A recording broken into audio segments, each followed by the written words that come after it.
Dear friends, sentence है correction के लिए both Naeem and Shahid is tired. पकड़ लें। एक तो बोथ लिखा हुआ है, दूसरे नईम एंड शाहिद, दो नाउन हैं जो आपने ज्वाइन किए हैं एंड के साथ, तो आपका subject of the verb plural हो गया। तो वर्ब क्या इस्तेमाल होगा? क्या वो सिंगुलर इस्तेमाल होगा? नो, नॉट एट ऑल, वो प्लूरल इस्तेमाल होगा। लिहाजा हम इसकी बजाय इस्तेमाल करेंगे are. Both Naeem and Shahid are tired, they should go back home.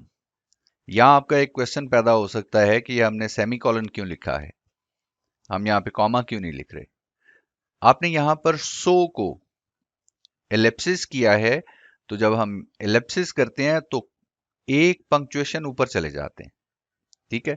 तो हम कॉमा की बजाय एक पंक्चुएशन ऊपर जाएंगे, बिगर पॉज देंगे और सेमी कॉलन लिखेंगे, ये पंक्चुएशन ठीक है। The sentence is good now. Both Naeem and Shahid are tired, they should go back home. See you in the next video.